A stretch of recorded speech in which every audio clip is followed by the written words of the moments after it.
what big knockers do. Leader Fan Radio Network. Tweet that. And KFAN.com. 1 minute and 47 seconds past the hour of 3 o'clock Central Standard Time. Welcome back to the program. It's the Bumper to Bumper program and or show, depending on how you want to look at it, on a pretty frigid wind chills up Wednesday afternoon here in the Twin Cities of Minneapolis and St. Paul. Guardsy produces the program. My name's Dan Barreiro. I am the occasional host of the show and former Ink Stain Wretch newspaper of the Twin Cities. Come to think of it, I ran into an Ink Stain Wretch. Current one, Chip Scoggins, who apparently did the 2 o'clock hour with Common. No Rosie this week, huh? I think he's on vacation, if I'm not mistaken. It's a safe bet. When is Rosie not on vacation? It's a safe bet that Rosen's gone. Always thinking about the next one. No question, Dan. That's for sure. We got a lot of good stuff for you planned today. The Wednesday regulars will be a part of the conversation. That means not only Glenn Mason today, it means the return of Glenn Mason in studio for the first time in a while. He is scheduled for the 4 o'clock hour, and Kessler in studio as well. He is scheduled for 5:30 this evening. Those are our only two scheduled guests right now. That could change. Who knows? But that's the way it looks at this particular juncture, as we like to say in the business. Bradshaw and Bryan KFAN text line is back in operation, 64686. Technically, it was in operation yesterday. We just didn't have access to it. We were, of course, at Shields in Eden Prairie, Minnesota, the Big Toys for Tots event, and we thank every one of you for your participation, for your kind thoughts, for your contributions, for your generosity, any way that you could help, did help, thought about helping. It's always a good event, and we had fun catching up with a number of folks who stopped by to see us yesterday between, I guess we were on from 3 until about 6:10 or 6:15 or so. Big knockers.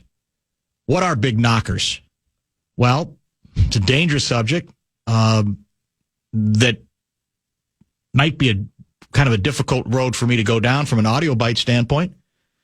But in this case, big knockers isn't what you think it means or what it once meant. A bumper-to-bumper definition. Try to get your head out of the gutter and remember that, at least for the purposes of this program, a big knocker, because you can think of them singularly. You do not have to think of them as two at a time.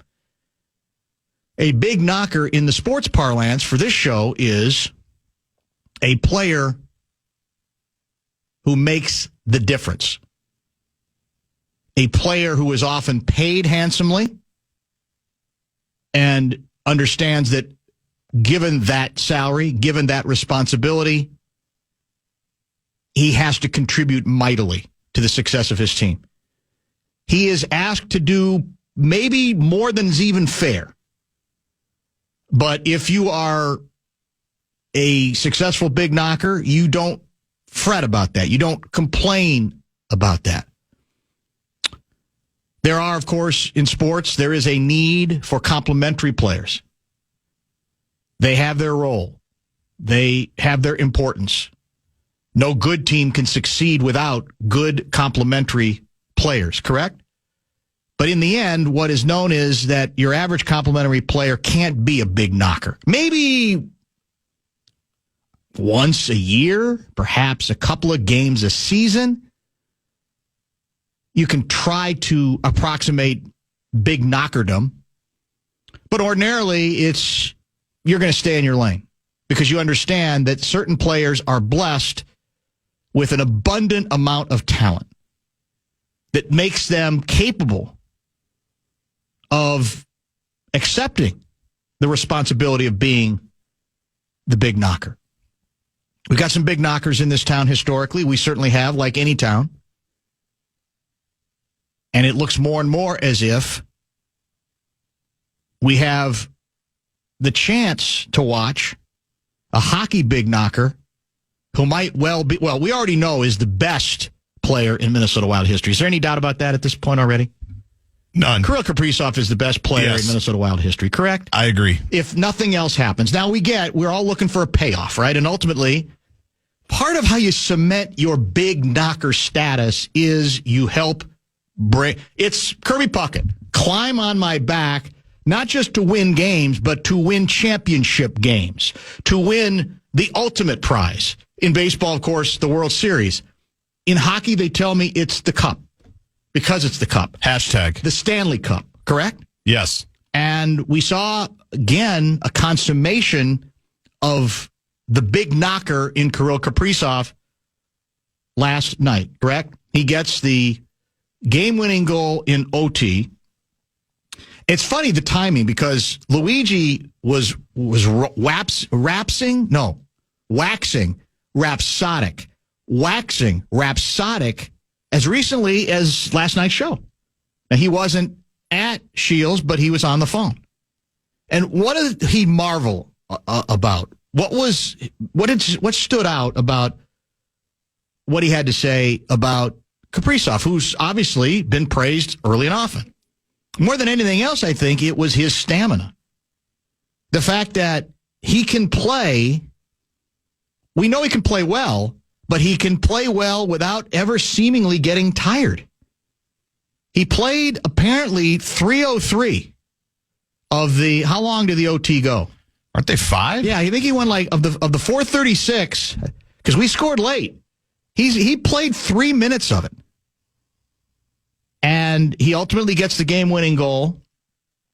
So when you have, it's the ultimate combination, right?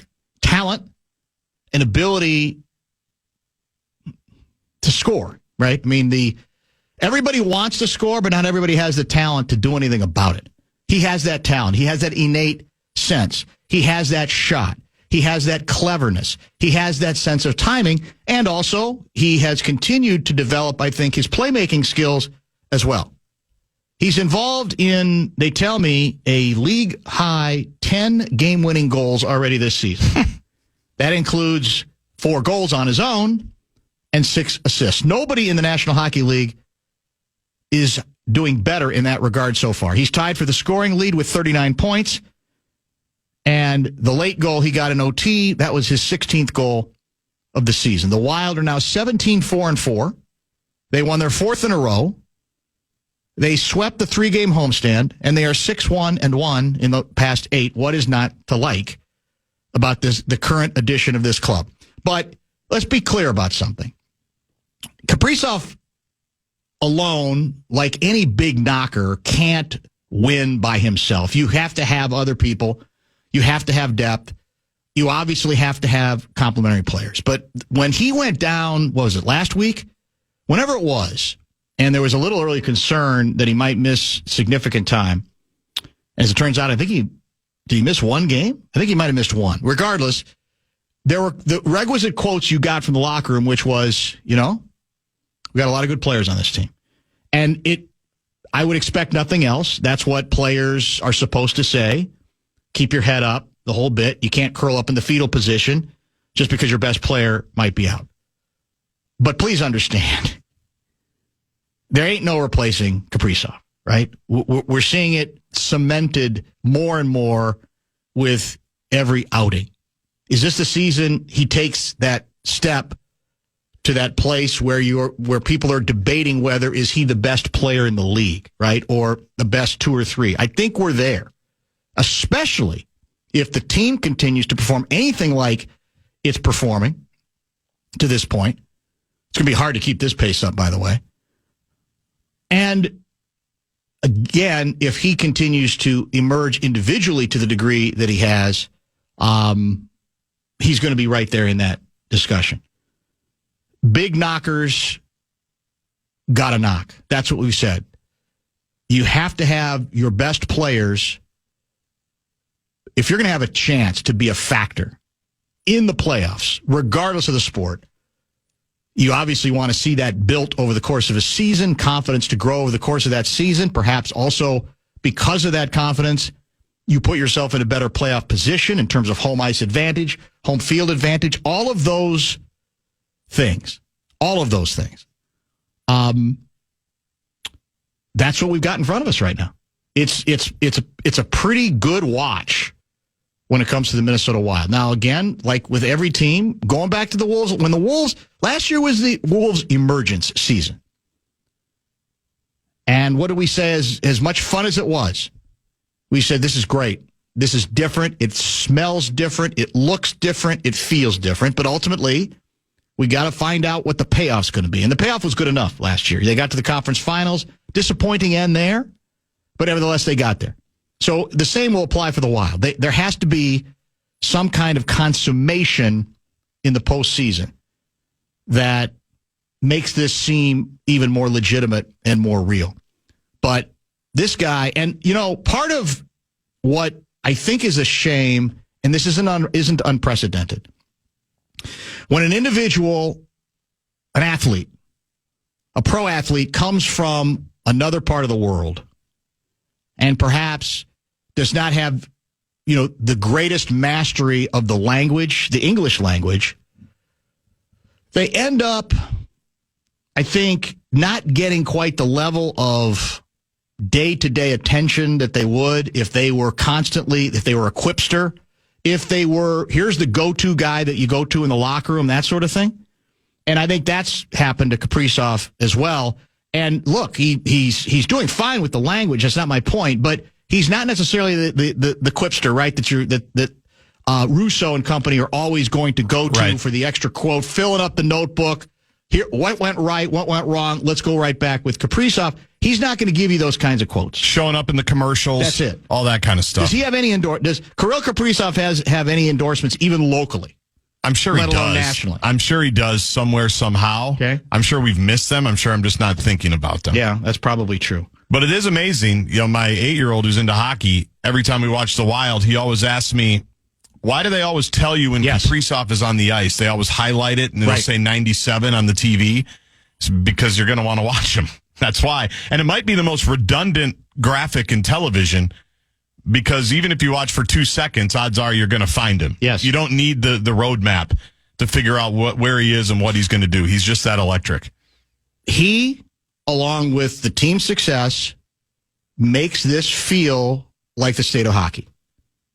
We've kind of kidded about that. We said, well, it sounds good, but are we really? Have we been really? Yeah, I get it. We're at 3 levels. Well, more than that, but high school, college, and pro. To that extent, we're different than most places. But I always thought, well, state of hockey to me has to be relevant more than anything else in the National Hockey League.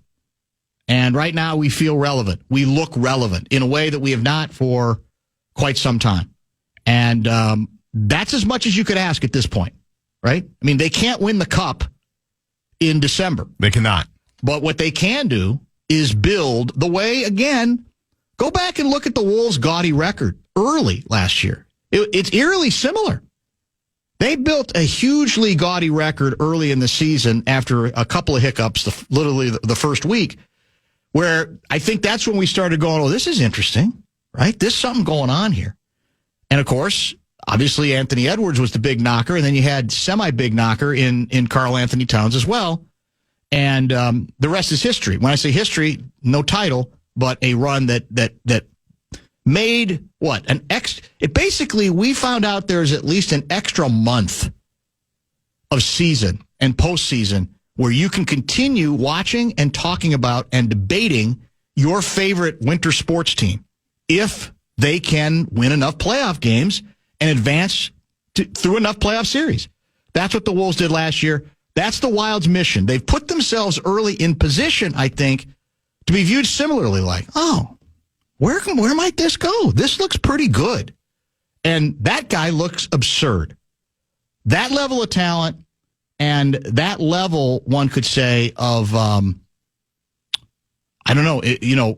combustion, where he just doesn't seem, as Louis said yesterday, if he tires, he hides it better than most hockey players do, right? Part of the reason he doesn't raise his hand is, I guess, he can handle it. He feels like he can handle it. And what coach is going to take him out if he doesn't want to come out? Nobody would at this point, I don't think. Let's get our first pause in. Some good texts have come in early. First hour is wide open. And then, as I mentioned, Mason Your Face will stop by about 4 o'clock. As we have discussed, I would say literally hundreds of times on this show over the years. Hundreds, not dozens, hundreds, perhaps even thousands. And I was going to get there. People are very impatient via the KFAN text line. Are you going to mention that Burnsy used to talk about big knockers? Well, yes, we were. The beauty of having a show that goes, well, occasionally 3.5 hours, is you can get to everything in good time. And I have enough faith in our audience that many of you who've listened for so long are well aware, that we are well aware, that Burnsy liked using that. I don't know if he originated it, but it became part of the bit on this show over the decades that we've been on, because he referred to the best players as, maybe we can even try, maybe Dan Winnesota can find, because he's good at this on the fly, one of the, the original Jerry Burns big knockers quotes, what elicited, it might even have been a rant, to be honest with you. Because absolutely, we then went back to the well many times on the basis of our time with Burnsy, covering Burnsy, and listening to him talk about exactly that. Part of it was the way he would say it. Burnsy had that unusual tone to everything he said that made it kind of fun. I can't repeat it. He was in the studio many times over the years. I can't possibly imitate it. You're a better imitator than me. I don't think I can do Burnsy. No, I don't have a way in my head that I could get to it. Usually I do. I don't. But he was given proper credit and homage for big knockers a million times over the years. Yes, exactly. And there was a deviation on Big Knocker where we would occasionally use that term to identify a quote-unquote, expert or somebody very authoritative on a given sport or a given team. We used it that way there was a stretch of time where we used it that way. And then eventually, of course, there was Bill Maurice. Just kind of took it over. Big Knocker took the thing over and took it to a whole nother level. Now, in his case, you could say all of it applies. Big-time talent, big-time impact player for Mayo, right? And one of our big knockers when it comes to medical conversation about the world of hospitals, the world of medicine. Certainly during COVID, that was when he really became a fixture. Weekly on Thursdays. On this program, right. So it's gone several different directions. There's no rule about how it can be applied. But, right now, in this town, for this moment, is he the biggest of the big knockers, he being Kaprizov? Right now, he feels like he is, to me. I'd probably still go JJ. But he's in the mix. Yeah, I guess you have to include JJ there. You're right. JJ would absolutely have to be in the. It's hard to compare the sports. It's hard to put all the knockers against each other. But I would say even lately, more than JJ, he has been the knockiest of the big knockers. He's been knocking. Yes. More readily. And again, JJ, we know, has value, whether he's catching the ball or not, but he hasn't had games where he has taken over. Kaprizov has had a bunch of games this year where he has literally taken over the thing. Doesn't mean Jefferson can't. Doesn't mean Jefferson hasn't. And you put together Jefferson's numbers over the course of his first. Is this year 4 or year 5? Whatever it is, he's got more yards than anybody, or except for like 2 receivers in history. I think this is year 5. Is this year 5? Because he started COVID. It's hard to believe. And obviously, Anthony Edwards he is a big knocker. Now, he needs to take, like any big knocker, the next step, the climb on my back next step that takes you to an actual NBA title, and there's going to be some more ups and downs with him. How old is Kaprizov, by the way? When you look up Kaprizov's age, Edwards is still only, I think Edwards is like 23. Kaprizov is 27. Okay. I think Edwards is just turned 22, I thought. Oh, 22? I said 23. Maybe I gave him an extra year. No, he's 23. He turned 23 in August. Which is insane when you think about it. I mean, this is year 4, right? Isn't it, for him? No, I think it's 5 for him, too. 5. Because he was drafted in COVID as well. So it's funky because you say, well, 5 years in the league, that's not just starting out. And yet, that age, you look at that age and say, well, the way it usually works is you're not even reaching your prime. Kaprizov's got to be pretty close to his prime, doesn't he? Yes. Already. Yep. And it's just a matter of how long you can maintain it. You got everybody gunning for you. All those kinds of of good things. In terms of his durability and his just ability and willingness to play over and over and over again, shift after shift after shift, I mean, it makes sense when we first brought him over, when we first signed him, and you see, a lot of athletes do this, but it just looks different when Kirill's out there like slinging tires in some Russian farmland. You know what I mean? Yes. Like he was obviously brought up to be tough and rugged and available and durable and all the things that go with that. And every athlete does their workout videos and things like that, but he's obviously built for it. He's obviously trained for it, and he loves being out there. And everybody loves him out there because that's what he does. That's what you want, right? You're in your best case scenario is if you're a coach, if your most talented player also has the stamina and willingness to be out there. Now hockey's a different sport as we know, but nevertheless, you have a guy who I don't think lives in a world of load management. Load management doesn't really exist in hockey, I don't think, but there is within the game of hockey, just because by nature of the strenuous nature of skating, that there is some load management that goes on, right? Even among the best players, and he seems oblivious to all of that, and seems to want as much of that as possible. He also doesn't. I'm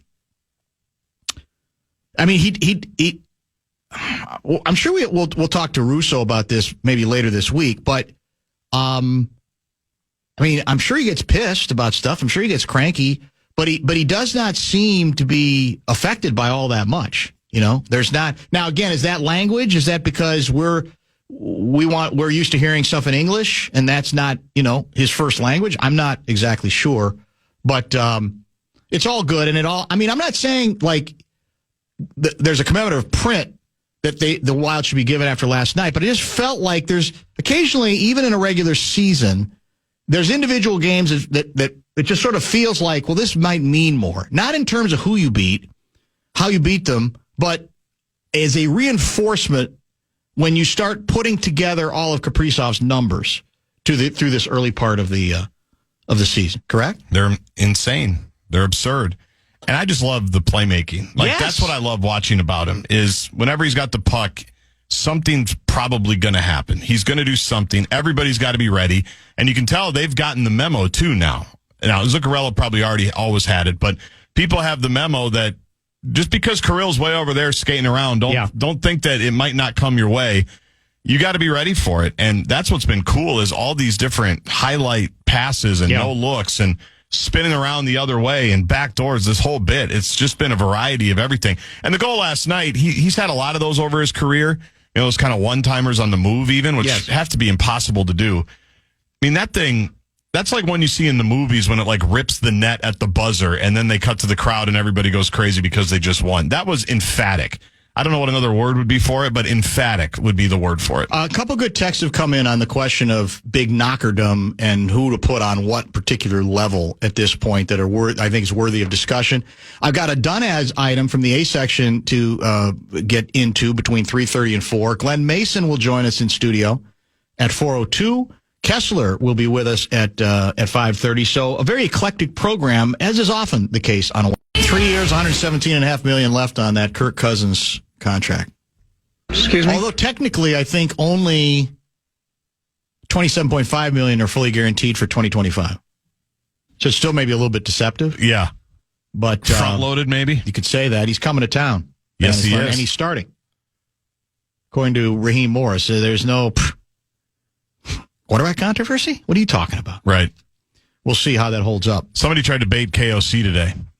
Did they? Basically said... Which jackal? Do you remember? I don't remember. I don't know if I could hear it. Was it a local jackal? Yeah, it was local, okay. I think. But it was the old, you know him intimately. You worked with him for 2 years. You know his pluses and his minuses. Yeah.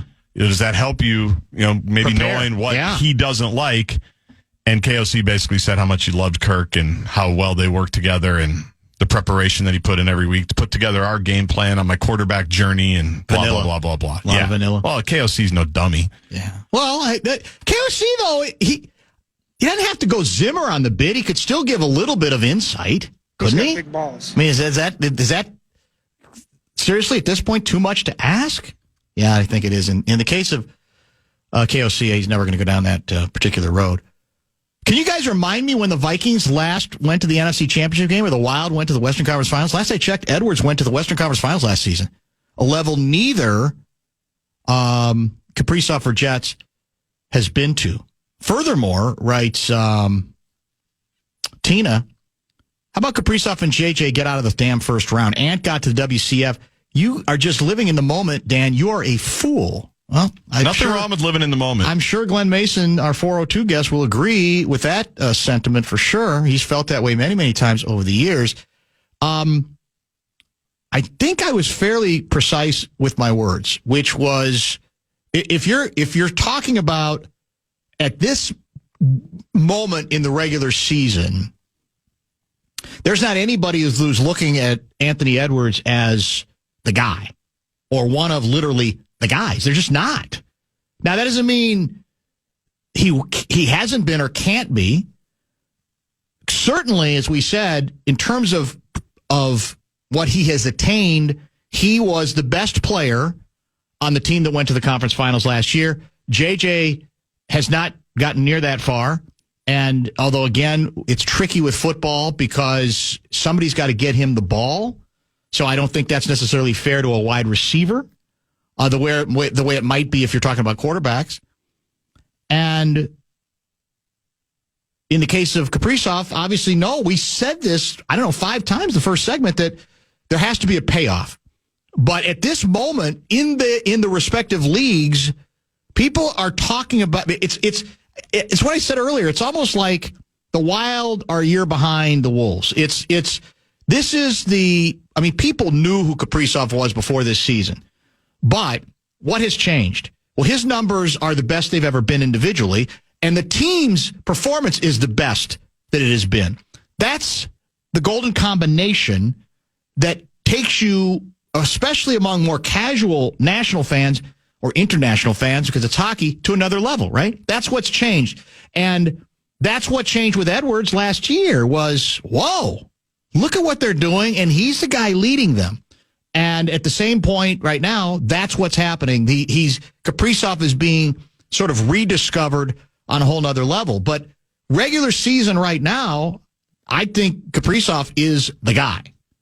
Really more than any of those others. Doesn't mean he's achieved as much. He has yet to do what Edwards did a year ago. Right. But Edwards,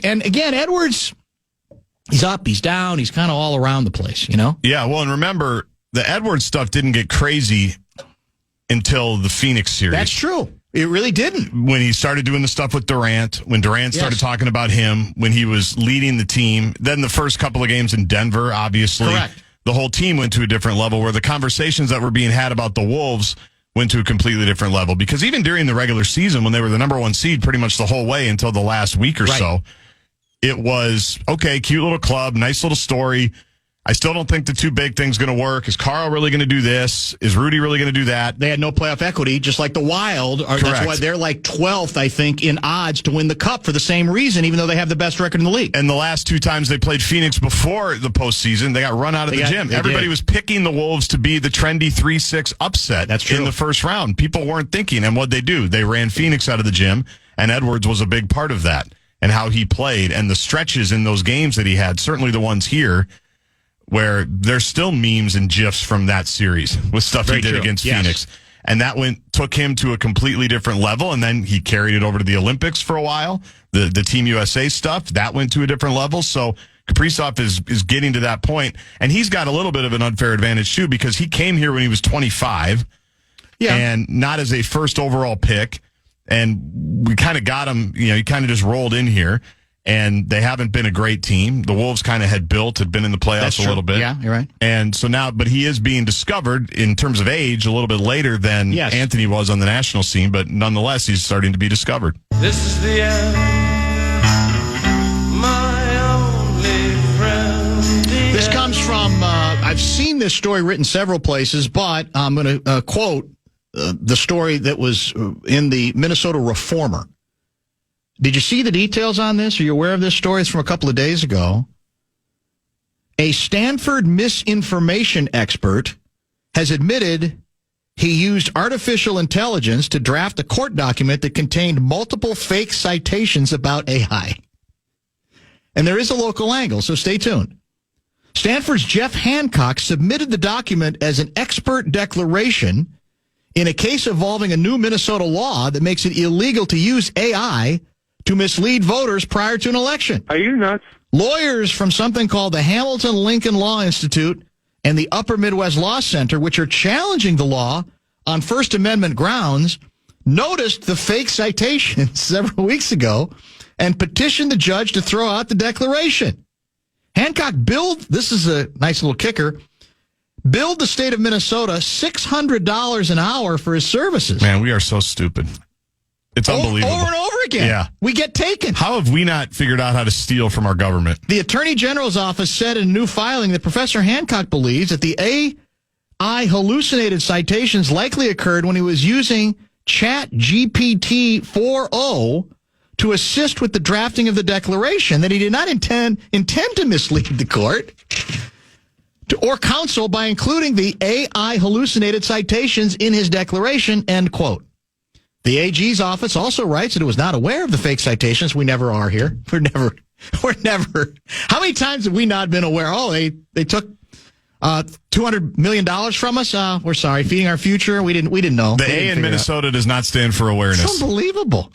The office has asked the judge to allow Hancock to resubmit his declaration with corrected citations. And in a separate filing, Hancock, he's doubling down. He argues that using AI to draft documents is a widespread practice. But here's my question to him, respectfully, to Professor Hancock. If you're on your business card, it says misinformation expert. Wouldn't you want to be the last person to use AI? Because in that sense, if it's not misinformation, it's fake information. It's information that may or may not be accurate, but was, you could say, generated by AI, as opposed to, well, we're paying you $600 an hour, so we think we're getting you, the human, with the citations, rather than AI giving us the citations. If I'm putting my late, great Joe Friedberg hat on, defense attorney hat on, I'm saying the fact that he identifies himself as a misinformation expert, everybody's antenna should be up the whole time, that he might be using Well, it. that's true, too. He didn't say how he was an expert in misinformation, and that he might actually put it back to you, despite telling you that he's actually working on things. I did not mean for GPT 4.0 to insert a citation, he writes, but in the cut and paste from the MS Word, honest to God. Do you not proofread, Professor? $600 an hour to GPT 4.0. GPT 4.0 must have interpreted. It's not his fault. It's GPT 4.0's fault. Can you charge that? For misinterpreting and perhaps then passing along fake or misinformation. Hancock is considered a leading national expert on misinformation and technology. In 2012, he gave a widely viewed TED Talk entitled The Future of Lying. Can't make this stuff up. And since the release of ChatGPT in 2022, he's published at least 5 papers on AI and communication. Expert witness in at least a dozen other court cases. He did not respond to questions about whether he used AI in any of those cases, a number of hours. He has billed the AG's office so far, so we don't know how many hours. We know it's $600 an hour. Yep. But I'm guessing he's billed them, I'm going to say 30 hours. So what's 600 times 30? Don't ask me to do that. I'm not going to do it. Get your calculator out. They should be able to add, the zero. It should be pretty easy. You bringing your calculator? 600. Hold on, let's see. Should we both do it together? We better do it. I mean, we can't screw up a calculator, can we? $18,000. 18,000 smackers. That's not bad for one job. But if you're again, I'm making it up. Yeah. I'm also providing perhaps likely misinformation. We don't know the number of hours he billed. We just know he gets 600 smackers an hour.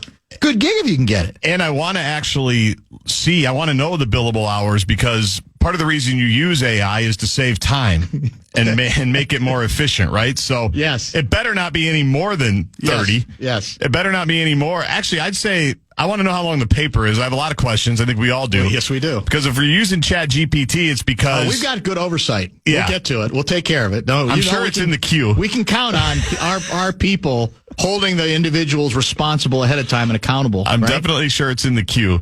But it better not be that many hours. It better be like 90 minutes that he's billed to the state of Minnesota if you're going to use ChatGPT to put together your paper. This is the We got end. another one. More? We got two done ases. A little more expensive, but well worth it. We were talking, was it yesterday or might have been, no, it was Monday, about your guy, Dinesh, is it pronounced D'Souza? Yeah, I think so.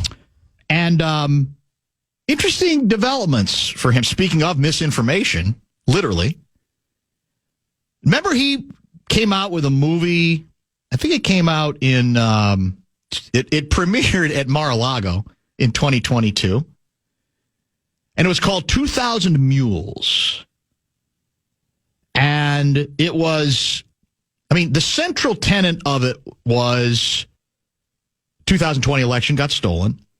And as one of the key items built into this movie, may have even been, you could argue, the central pillar of the whole thing, is that, well, I guess to a certain degree it had to do with the use of ballot drop boxes.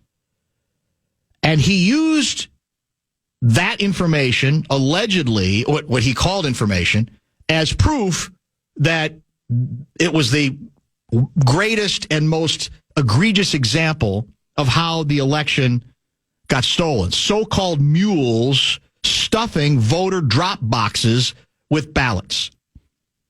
Well, interestingly, in 2022, a Georgia man featured in the film depositing his ballot filed a lawsuit alleging that bogus claims in the movie had severely damaged his reputation and led to threats of violence against him and his family. Guess what D'Souza says now? We might have made it up, or we might have been confused, or we might have wanted to have believed it. He apologized specifically to the man who's now identified as Mark Andrews. In the film, he's featured on video with his face blurred while depositing his ballot along with those belonging to his family into a drop box in what the film purported was a mule operation. Here's the voiceover from the film. What you are seeing is a crime. These are fraudulent votes. Here's what D'Souza says today. I know that the film and my book create the impression that these individuals were mules that have been identified as suspected ballot harvesters. I owe this individual, Mark Andrews, an apology. I now understand that the surveillance videos used in the film were characterized on the basis of inaccurate information provided to me and my team. His apology comes months after right-wing talk radio network owner Salem Media Group issued a public apology to Andrews and said that it would stop distributing the film. I bring his name up again because he was decrying, he had a tweet, I don't have it in front of me, basically calling out Biden after the president pardoned his son, quoting Biden as saying nobody is above the law, and D'Souza says, well, apparently he didn't really mean what he said. The same individual, this is the Gall Department, Dinesh D'Souza, was previously pardoned by Donald J. Trump.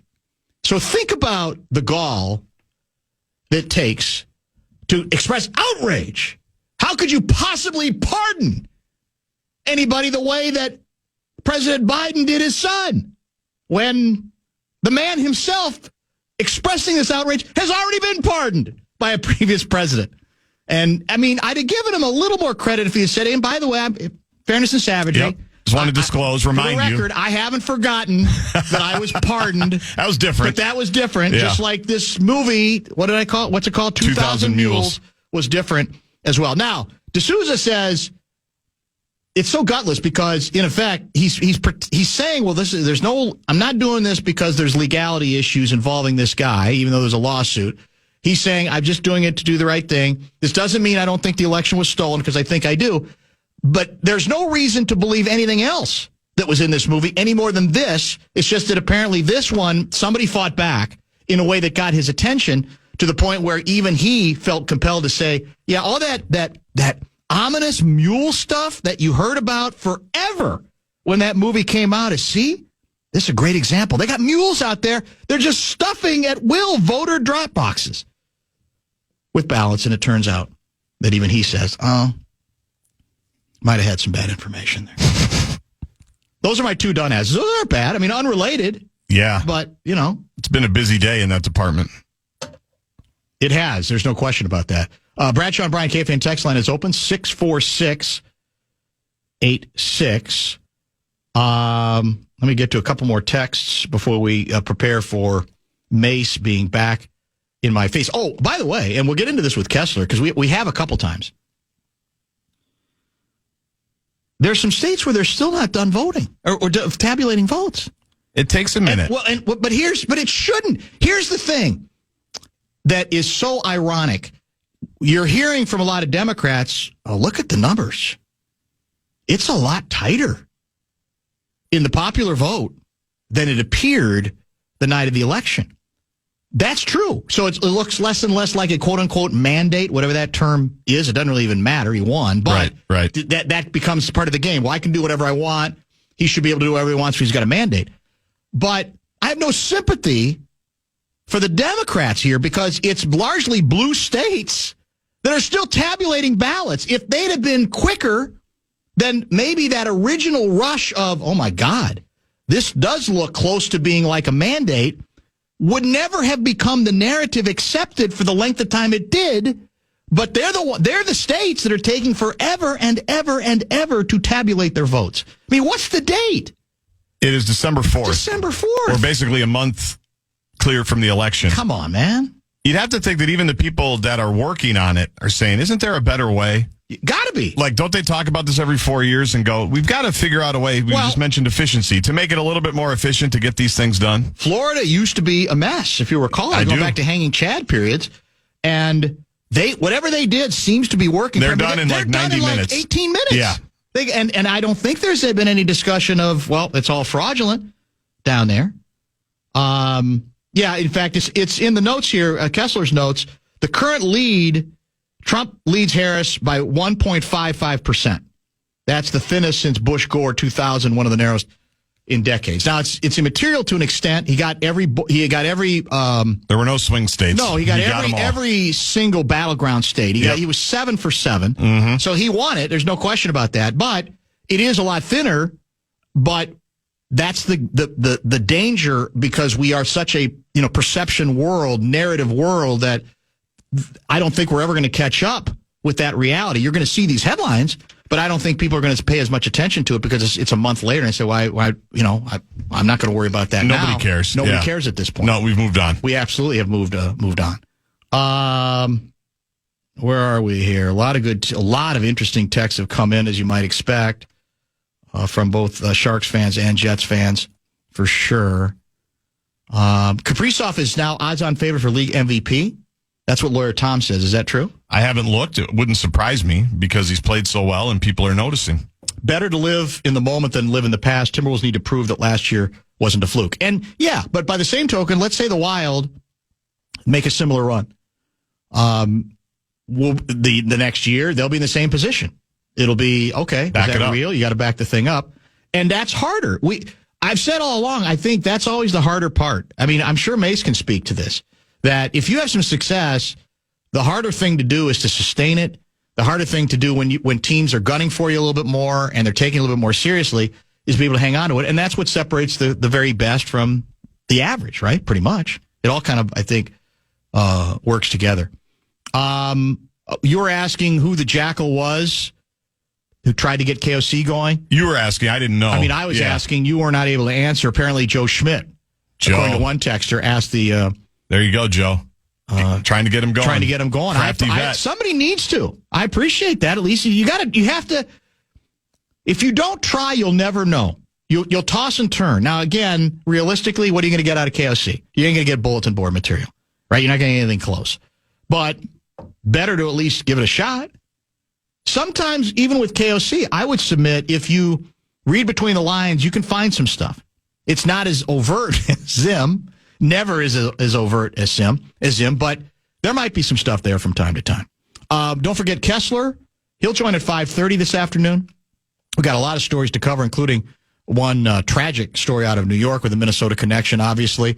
Glenn Mason, though, is back in the saddle with us in studio for the first time in weeks. He'll tell us about his latest national, or even perhaps international adventures, and we'll talk plenty of college football as well. Questions for Mace, Bradshaw and Bryant KFAN text line is wide open. That's